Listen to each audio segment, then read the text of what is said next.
Students, मैं मुदीर academy में खुश आमदीद। तो इस्लामिक लर्निंग की क्लास में आज हम जिस हदीस को समझेंगे वो है, आगे देखते हैं हदीस, जो इल्लत कुरातु ऐनी फिस सलाती, मेरी आंखों की ठंडक नमाज में। हमारे प्यारे नबी सल्लल्लाहु अलैहि वसल्लम ने हमें कहा है कि नमाज जो है वो आंखों की ठंडक है। मतलब जब हम नमाज पढ़ते हैं, यानी नमाज क्या है, नमाज आपको पता है ना कि अल्लाह ताला ने हम सब पर नमाज फर्ज की है।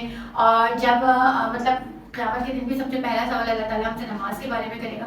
और हमारे प्यारे नबी की ठंडक भी, आंखों की ठंडक भी किस में है, नमाज में बना दी गई है। तो हमें इसीलिए नमाज कभी भी नहीं छोड़नी चाहिए। हमें अपनी तमाम नमाजें पाबंदी से अदा करनी चाहिए और जिस वक्त अजान हो हमें कोशिश करनी चाहिए कि हम उसी वक्त वो नमाज अदा करें। ठीक है, हम कम से कम अगर हम अच्छे मुसलमान नहीं है लेकिन हम हुजूर सल्लल्लाहु अलैहि वसल्लम से मोहब्बत करते हैं तो हम उनकी मोहब्बत के लिए ही फौरन नमाज अदा करेंगे, सोच के कि हमारे नबी की ठंडक है।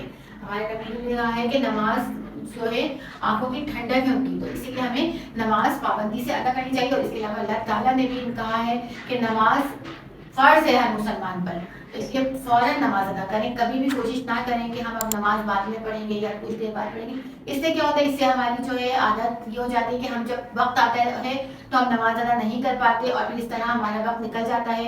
और जैसे वक्त निकल जाता है तो कज़ा हो जाती है नमाज, और कज़ा नमाज पढ़ने से बेहतर नहीं है कि हम उसको वक्त पर अदा कर लें, तो हमें उसका सवाब भी ज़्यादा मिलेगा। ठीक है, तो आपने अब पाबंदी करनी है नमाज की, उसको वक्त पे अदा करना है। जैसे ही अजान हो, आपने अपनी आदत बना लेनी है कि जैसे ही आप अजान की आवाज़ सुने, क्योंकि अजान तो की दी ही इसीलिए जाती है कि आपके लिए नमाज की दावत है अजान, तो हमें अजान की आवाज़ सुनते ही नमाज अदा करनी चाहिए और बिल्कुल भी इस बात में कोई कोताही, कोई देर नहीं करनी चाहिए। ठीक है, अब आप इस बात पे अमल करेंगे और बिल्कुल नहीं भूलेंगे। और इसके साथ साथ हम आज की इस लर्निंग की क्लास का एंड करते हैं। इसके साथ ही मुझे इजाज़त दीजिए, लेकिन जाने से पहले आप बिल्कुल नहीं भूलेंगे वीडियो को लाइक करना, शेयर करना और चैनल को सब्सक्राइब करना।